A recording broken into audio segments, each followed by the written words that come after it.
Enluminé en 1480 à Bruges, par un artiste anonyme travaillant peut-être dans l'atelier de Willem Vreeland, le livre d'heures a été commandé par un membre de la cour de Bourgogne pour l'offrir sans doute à Marie de Bourgogne, la fille de Charles le Téméraire. La teinture noire ferro-gallique très corrosive rendant les parchemins cassants a eu moins d'effet ici car le parchemin utilisé était plus épais qu'à l'ordinaire. Écriture gothique sur une seule colonne de 17 lignes. Capitale d'orésure fond vert. Page de gauche à bordure bleue ornée de rinceaux dorés. Dragon en bordure. Page de droite à bordure bleue. Oiseau en bordure. Double page à bordure. Détail de bordure bleue, animal sauvage. Dragon.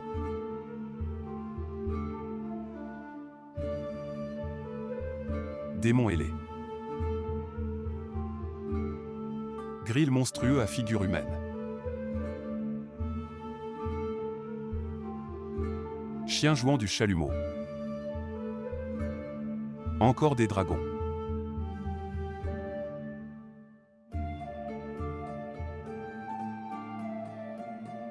Contrairement aux habitudes d'illustration des pages de calendrier dans les livres d'heures, les scènes champêtres et les signes du zodiaque sont absents. Le 28 juin rappelle le transfert, en 1007, des reliques de Saint Liévin, patron de Gand. Le 14 octobre rappelle le transfert, à Bruges en 863, des reliques de Saint Donatien, évêque de Reims du IVe siècle. D'après l'historien d'art Bodo Brinkmann, les bordures des folios 13 verso et 14 recto de décembre seraient de la main de Liévin van Lathem, un enlumineur célèbre à l'époque. Pourquoi pas?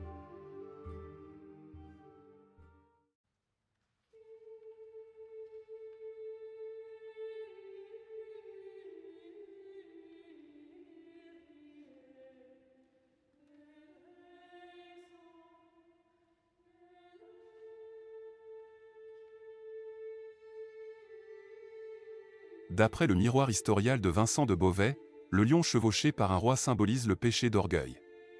Cette image est ambivalente car le lion par son souffle et ses rugissements donne vie à ses petits 3 jours après qu'ils sont morts-nés. Ainsi le père ressuscite son fils au 3e jour. Le Pan se réfère au cycle littéraire du Pan en 3 parties, les vœux du Pan, le parfait du Pan et le retour du Pan qui sont liés au récit romancé des exploits d'Alexandre le Grand. Le chevalier, homme sirène, est une référence au livre des conquêtes et faits d'Alexandre, rédigé par Jean Wauquelin, secrétaire de Philippe le Bon. Après avoir voulu explorer le fond des mers, Alexandre, héros pré-chrétien, tel le Jonas de la Bible, est recraché par un gros poisson préfigurant ainsi la résurrection du Christ après son séjour dans les limbes.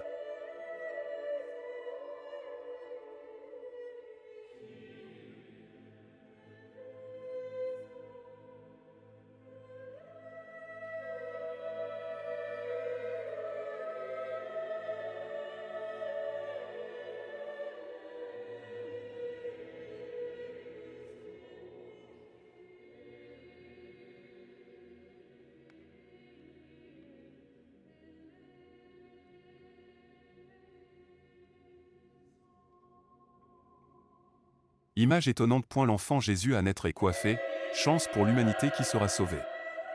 Il est assis comme un petit Bouddha en prière dans une rose qui symbolise la pureté de Marie.